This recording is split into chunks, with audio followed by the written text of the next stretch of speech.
What's up, good vibes? So, thank you for clicking into our channel, Happiness Headquarters. Lots of love and respect, wonderful soul. You see here, good vibes, creature of earth, we are about love, unconditional love to the whole world. Generally, everybody should love their neighbor as they love themselves. It's why, my friend, we are dedicated to us spreading that message to the whole world, together with honesty, peace, forgiveness, kindness, my friend, and peace. So, good vibes, creature. Kindly hit that subscribe button and join us on this mission. Well, our mission, my friend, we don't just do it anyhow. We do it by reacting together to different types of videos from different humans across the whole world with different messages. So, my friend, I would request you to watch till the end because you might come across some video of a guy from your hometown or another extremely interesting video. But before we get to see the videos, my friend, there's something else we do here. You see, here we acknowledge God Almighty, the executive creator of everything in this world. Is why, my friend, we always give thanks to our creator before we dive in. But also, before we give thanks, let's hear from some good verbs book here that helps or serves a big deal in adding wisdom in our life. And this is what it says today. It's a story. People were bringing little children to Jesus to have him touch them, but the disciples rebuked them. When Jesus saw this, he so indignant. He said to them, "Let the little children come to me, and do not hinder them, for the kingdom of God belongs to such as this. I tell you the truth. Anyone who will not receive the kingdom of God like a little child will never enter it." And he took the children in his arms, put his hands on them, and blessed them. That, my friend, is from Mark 10:13 going down. God is great at all times, and we are all children of God. Let's give thanks. Thank you, dear Lord, for this wonderful good vibes day. Thank you, dear Lord, for this soul that have joined us today. Thank you, dear Lord, even for the videos that we shall be reacting to together, Father. Guide us through them. Help us to spread our message to the whole world, Father, and impact our lives positively, dear Lord, as we watch these videos. In Jesus' mighty name, we do pray, trusting and believing. Amen. Let's dive in, good vibe sauce. Did you know there's a cool magic trick with ginger and milk? Just put them together, you will get a smooth and creamy pudding like this. First, peel the ginger and grate it to extract the juice. Use it right away so the enzyme stays active. Dissolve milk powder and sugar in cold milk. Then strain to remove any lumps. Heat the milk to 175 Fahrenheit or until steam starts to form. Pour 1 tablespoon of ginger juice to each bowl. Then pour the hot milk over the ginger juice. Cover and let it sit for at least 5 minutes. And that's it. Enjoy your pudding hot or cold. I thought it might be fun to show you what it looks like to pick a lock if you could watch from the inside. Cutaway cylinders essentially give you a form of X-ray vision, letting you watch the exploit in real time and understand it better. I mounted this cutaway cylinder in the vise, and we're going to pick it 3 different ways. First, we will single pin pick it, then I will show you what it looks like to use a wave rake, and finally, we'll open it up using a leashy tool. I'm going to insert a turning tool in the bottom of the keyway, then use this short hook, nothing on 1, little click on 2, nothing on 3, nothing on 4, maybe a little something on 5. 6 is binding very tightly. Nice click out of 6, back to the beginning. Nothing on 1, 2, 3 is binding. Nice click out of 3, and we got it open. Okay, let's move on to a wave rake, and before I actually pick with it, I want to show you just how quickly this makes those pins move. You can see why it's such an effective tool. Let's put that turning tool back in and see how fast we can open this lock. And the answer is pretty quickly. Let's do that a couple more times. Even faster the second time. And the third was quick as well. Okay, let's wrap this up by picking it with a leashy tool. Okay, nothing on 1, 2 is binding, little click there. Nothing on 3, nothing on 4. 5 is binding, little click there. 6 is binding, click out of 6, back to the beginning. Click out of 1, it feels set. 2 feels set. Click out of 3, 3 feels set. 4 is binding very tightly. 4 could be set. Nothing on 5. 6 is binding, click there. I suspect we're pretty close. Nothing on 1, 2, 3, 4 is binding, little click there, and we got this open. You know, I hate when people ask you what you do. Like what's your job? Like, your job is your purpose. Like, that's not your purpose. Like, that's not your main goal of living, is your job. Like, that's not what you do. Like, when people ask me that, I'm like, I live. Like, I get up and I live. Like, I do what I want to do. And, like, work is the bane of my existence. I hate going to work.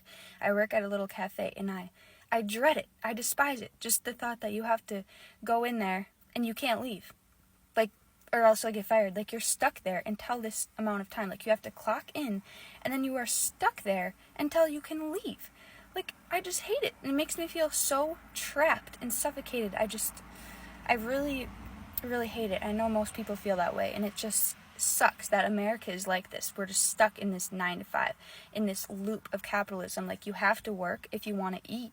Otherwise, how can you afford groceries? Like, it's just so ridiculous that we're stuck like this. Like, we're here to live and have experiences and have fun and do what we want to do, but we're all stuck at work all day long. Like, that there has to be another solution. So I'm really working on trying to sell my art and sell jewelry and make passive income so I can do what I want. And I want to help others do the same. I want to help you find your passion and find a way to make money from it so you can not work as much. Or maybe quit your job if you're successful enough, because we're not here to work. Like, we're not. We're here to find our purpose and do what makes us happy. Naturally, when you are untrained, when you're untrained to think like a spy, you rely on passive knowledge. You rely on passive observation to create prefrontal cortex knowledge. All a spy does is, when they talk to you, they turn on. They turn on the prefrontal part right away, and they start paying attention to all the details right away. Because the way that you gain someone else's perspective is by listening to what they're saying and seeing how they're saying it. Because what happens now when I sit with people, I was just with a client this morning who made a comment on this. When you're trained and you sit with someone, you are always gaining more information about them than they are about you, when you know how to practice perspective versus perception. Because from the moment that you came in and sat down, you were very much in your world. You're sitting here in socks, you're sitting on your leg, you're very comfortable, you're messing with all of your technology, you're fighting with your technology because it's not exactly the way you want it to be. Like, this is Steve's world. And there's not a single thing wrong with Steve's world. But Steve's world isn't as big as the world of Steve and Andy together. Whereas when I came in here, just because of the way I'm wired, I'm paying attention to you. I'm paying attention to your producers. I'm paying attention to the set. I'm paying attention to the people who I've met from your team in previous calls, because I'm trying to gain as much perspective as possible before I sit at this table with you and the cameras turn on and we're on a one-way trip. Because I only get one chance. So I want to have as much information on my side moving forward. So you, as a podcast host, your original question was, how do I use this information? How do I use these frameworks to become a better podcast host? Every person who sits across the table from you came from somewhere. And every time they leave the table you're sitting at, they're going somewhere. And they're bringing stress, and they're bringing pain, and they're bringing worries, and they're bringing concerns with them. And they're leaving with the same things. I know that your partner is thinking about babies. When you talk about it, that's how you talk about it. You say, my partner is thinking about getting pregnant. You don't ever say, we're thinking about getting pregnant, which makes me wonder if she's more excited about pregnancy than you are. I'm so fucked. Interesting fact. The pineapple peel can withstand an iron ball with a temperature of plus 1,000 degrees Celsius. Wait for it. Let's watch.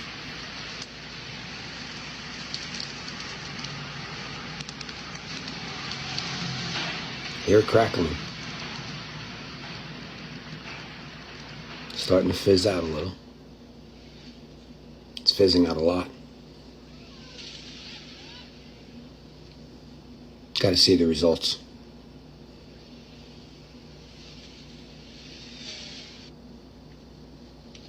Okay.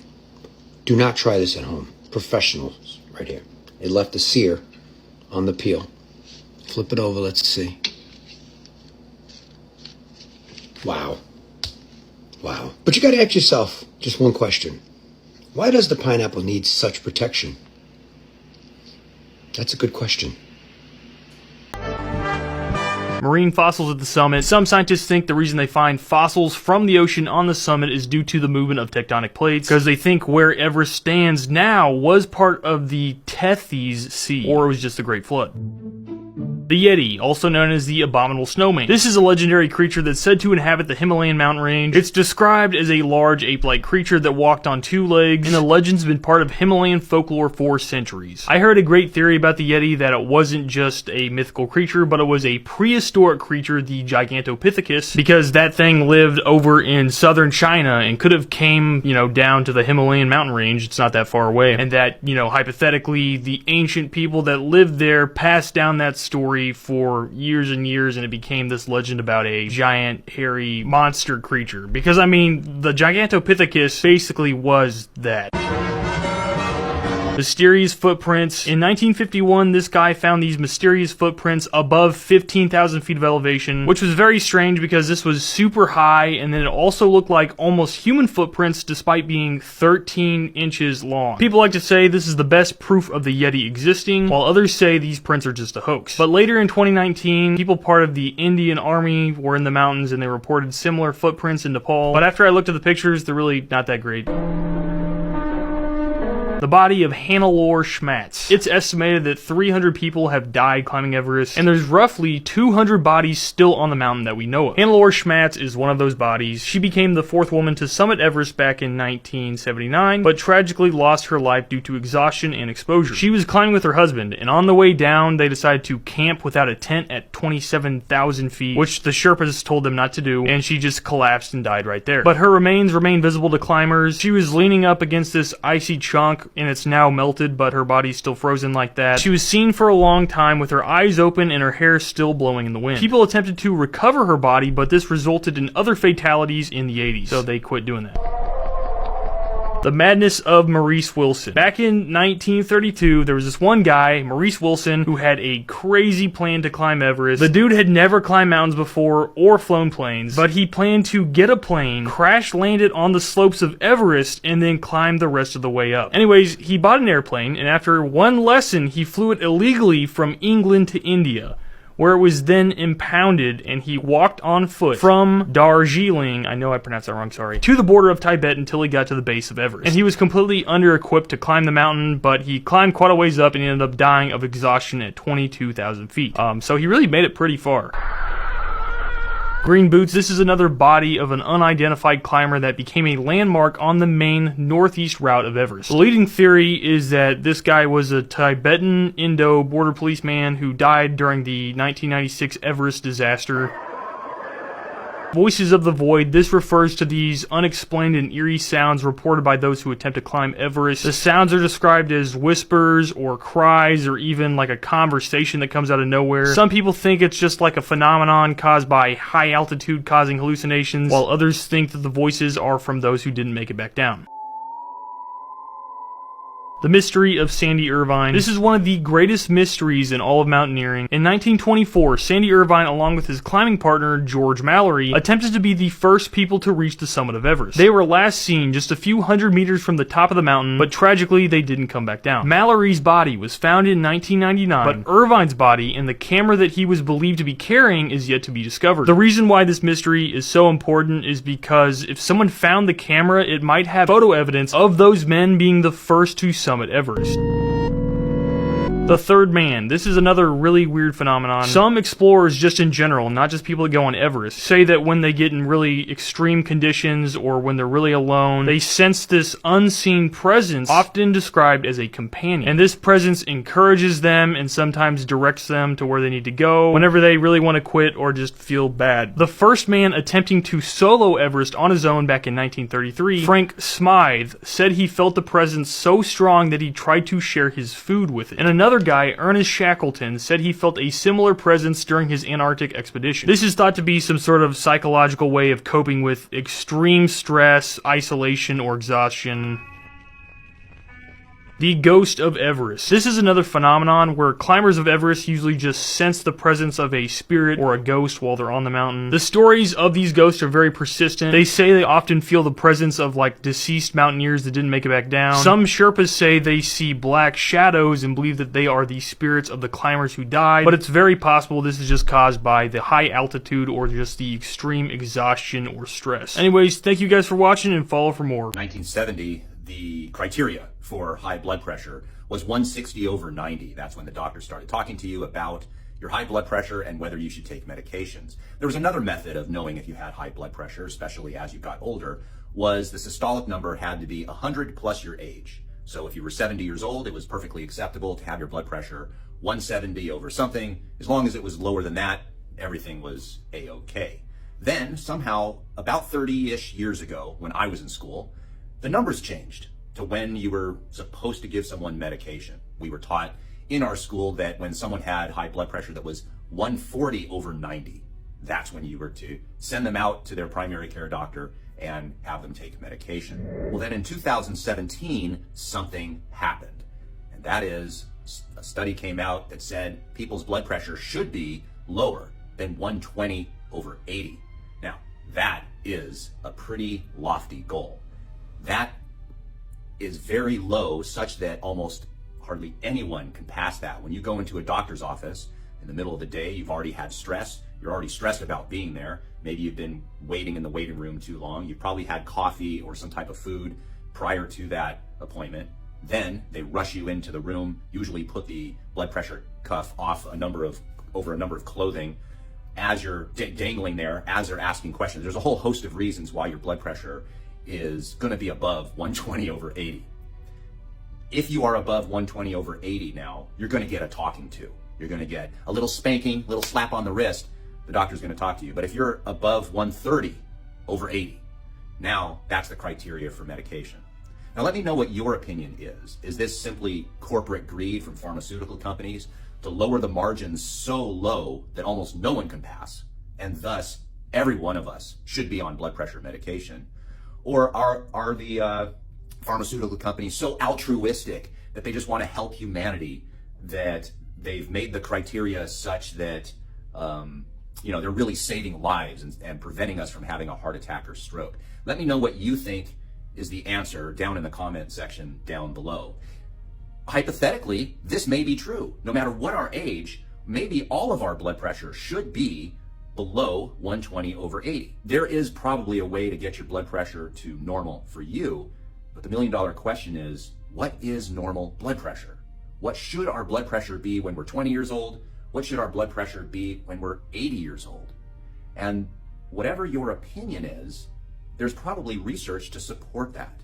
In fact, for many people that are elderly or old, it's interesting that now they're starting to say, or at least there's some research to support, that your blood pressure should be higher, that people that have low blood pressure because they're on so many medications are actually having less health and dying sooner than the people with higher blood pressure. So, go figure. But that's the history of what we've seen so far, just in my lifetime. Now, what were they doing 100 years ago in the 1920s with high blood pressure? Were people dropping dead like crazy because of high blood pressure? And now that we're getting everyone below 120 over 80, we're all living longer lives? Is that the reason why people are living longer now? Are they living longer? These are great questions to ask, and I'll leave it up to you to try to read between the lines.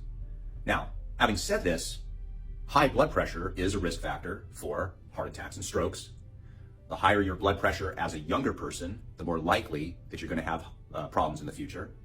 So it behooves us to try to get our blood pressure to a normal for us. Uranus rolls around the solar system on its side. But why is it like that? All the planets in our solar system have a bit of a tilt, where they spin at a slight angle compared to their orbit around the sun. Mercury's tilt is barely noticeable at 0.03 degrees, while Neptune spins at a steeper 28 degrees, and Earth's tilt sits at about 23 degrees, and that's what gives us our seasons. But Uranus is in a league of its own. Its tilt is nearly 90 degrees, meaning it practically lies on its side as it orbits around the sun. So what's going on? Some studies suggest that early on in the solar system, Uranus and Neptune switch places, but that alone wouldn't account for such an extreme tilt of Uranus. The leading explanation is that Uranus was knocked over by a massive collision. A young planet roughly the size of Earth is suspected to have crashed into Uranus billions of years ago, which sent it spinning sideways and leaving it to forever roll around the sun. Now, there are still a lot of questions left unanswered, like where did the planet go? Did its debris form into the moons around Uranus? But currently, this is the leading explanation for Uranus's unique tilt. And now you know that. The reason Jesus cursed the fig tree is because Adam and Eve tried to use it to make false clothing. This represents self-righteousness. It was insufficient clothing, and so God had to kill an animal to give them its skin, because the wages of sin is death. Jesus is showing us that our own self-righteousness bears no fruit. Here's some scientific facts that sound fake, but are 100% true. Sharks were alive before trees were. And little known fact, before there were trees, there were giant mushrooms on Earth. So this picture makes sense. A human can taste garlic through their feet. If you rub garlic on the bottom of your feet, it compounds and gets absorbed into your bloodstream, and then you're able to taste it in your mouth. Who figured that out? You have a second brain inside of you. It operates the enteric nervous system, and it can do so without the help of the brain, because it has over 100 million neurons in it. If you eat a pineapple, it will eat you back. Pineapples have brolamine inside of them, which is an enzyme that breaks down protein. So whenever you eat a pineapple and your mouth is sore, it's because the pineapple is eating you back. Since jellyfish are 95% water, they can evaporate in the sun. Poof. Botanically speaking, bananas are berries, but strawberries aren't. When lightning strikes, it can reach temperatures 5 times hotter than the sun. Bait and bleed. It's the strategy where one side tries to get 2 of its enemies to fight each other. The idea is to let these enemies wear each other down, using up their resources and weakening their armies. And while they are busy fighting, the side using the bait and bleed strategy stays out of the fight, conserving its own strength. After the bleeding phase, the side that kept his strength can attack the weakened ones. Decapitation. It's the military strategy aimed at removing the leadership of a hostile government or group. This could achieve strategic paralysis, as the enemy doesn't know what to do anymore, but some are skeptical, saying that even though it's a seductive strategy, because it promises to solve conflicts quickly and cheaply with little collateral damage, decapitation strikes frequently fail or are not likely to produce the intended consequences. Some even argue that killing the head of an organization might produce disorder in them, leading to politically ineffective, unfocused attacks on civilians, and that sometimes their leaders are the most qualified persons in their organizations for peace negotiators. Shock and awe. Also known as rapid dominance, it's the use of overwhelming power and spectacular displays of force to surprise the enemy and destroy their will to fight, making them surrender. It was initially created as an attempt to develop a post-Cold War military doctrine for the United States, and the doctrine of rapid dominance requires the capability to disrupt means of communication, transportation, food production, water supply, and other aspects of infrastructure. Some consider the atomic bombings of Hiroshima and Nagasaki as examples of shock and awe. Salami slicing. It involves taking a series of small steps to have a larger gain at the end, which would have been difficult or unlawful to perform all at once. It can be useful for governments that don't want to have a casus belli, as it's more probable that those small steps are less noticeable than a big one. These small steps can be taken by camouflaging offense as defense, and it gives the enemy only 2 choices: either silently suffer or risk an expensive and dangerous war. Bellum se ipsum allet. It means the war will feed itself in Latin, and it's the strategy where an invading army sustains itself using the resources of the territory it is invading. Instead of relying on long supply lines from its own country, the army lives off the land, taking food, supplies, and other resources from the local population. This can prove especially effective if the war is fought far from their homeland, making their supply lines both long and costly. Fabian strategy. It's a military approach where you avoid large, direct battles with your enemy, and instead, you focus on wearing them down over time through smaller, more manageable skirmishes, and by making it difficult for them to get supplies or rest. Militaries use this strategy only if they believe time is on their side, usually because the side employing the strategy is fighting in, or close to, their homeland, and the enemy is far from home, forcing them to have long and costly supply lines. This strategy was first used by Quintus Fabius Maximus Verrucosus in the Second Punic War. Military districts. Dividing one's own territory into military districts, where each part of the military is responsible, has various pros, such as improved local control and training facilities and programs tailored to the specific needs and conditions of the district. They are often more responsible for administrative than operational matters. Attrition warfare. It's a type of military strategy where the goal is to wear down the enemy over time by constantly attacking them and causing them to lose soldiers, equipment, and supplies. Instead of trying to win quickly with a big, decisive battle, the focus is on making the enemy gradually weaker and weaker until they can't keep fighting anymore. In real wars, this means lots of smaller battles and continuous pressure on the enemy, making it harder for them to replace lost soldiers and broken equipment. Sometimes, a side that perceives itself to be at a marked disadvantage may deliberately seek out attrition warfare to neutralize its opponent's advantages over time. When attritional methods have worn down the enemy sufficiently to make other methods feasible, attritional methods are often complemented or even abandoned by other strategies. Although attrition warfare may seem like a logical choice for combatants with more resources or advantages than their opponents, there are also significant disadvantages. Perhaps the most common reason for failure of attrition warfare is related to the time required to fulfill one's war goals, as the geopolitical conditions may change over time. For example, the opponent can gain new allies in the meantime. Additionally, the attrition strategy gives opponents time to adjust tactics and strategy. An example that shows attrition warfare being used ineffectively is World War I, when military commanders on both sides ineffectively relied on attrition warfare, which resulted in casualties without a strategic result. When I first read this tweet, I thought it had to be fake. This will be the first presidential election since 1976 to not have a Biden, Bush, or Clinton on the ticket. I mean, you're telling me in almost 50 years we've had 3 families always on the ticket? That can't be right. But then I started doing the math. 1980, George Bush Sr., 84, George Bush Sr., 88, George Bush Sr., 92, Bill Clinton, 96, Bill Clinton, 2000, George W. Bush, 2004, George W. Bush again, 2008, Biden as VP, 2012, Biden as VP, 2016, Hillary Clinton, 2020, Biden as president. Is that not just the wildest? I mean, American political dynasties are so strange to begin with. Like, I don't love them. They smell a little too much like monarchy to me. So I think this is objectively a good thing. There are caves on the moon.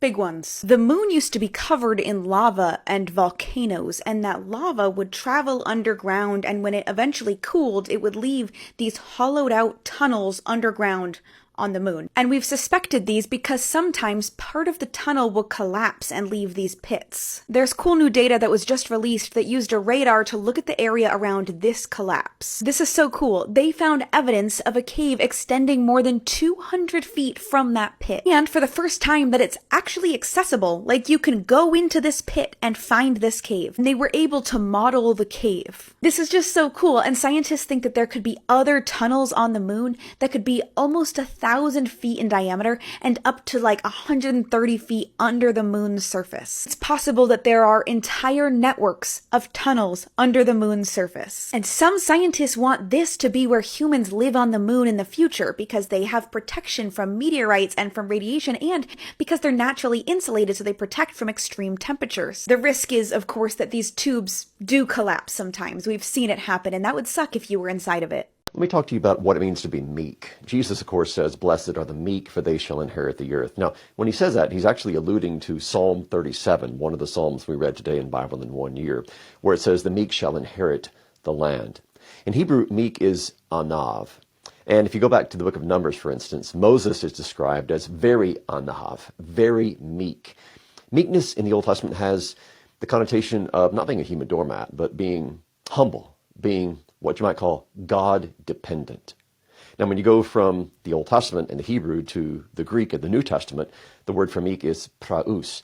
And Jesus himself in Matthew 11 says, "Take my yoke upon you and learn from me, for I am praus," which is usually translated as gentle. He's meek, he's gentle, he's humble, lowly in heart. And in Matthew 21 on Palm Sunday, when Jesus is riding in and he's fulfilling Zechariah chapter 9, we're told there that he is praus. He's humble. He's meek. So being meek doesn't mean that you're being walked all over by people. It means that you are humble, that you understand who you are in relationship to God. And it also means that you are dependent upon him. To be meek is to be conformed to the image of Christ, that one who is gentle and lowly in heart. May the Spirit give us that gift of meekness, that we may reflect the image of our Lord. Have any of you guys been feeling drained lately? Like y'all don't want to do nothing? Y'all don't want to work? Like you guys are unmotivated? Like what is going on? Coming from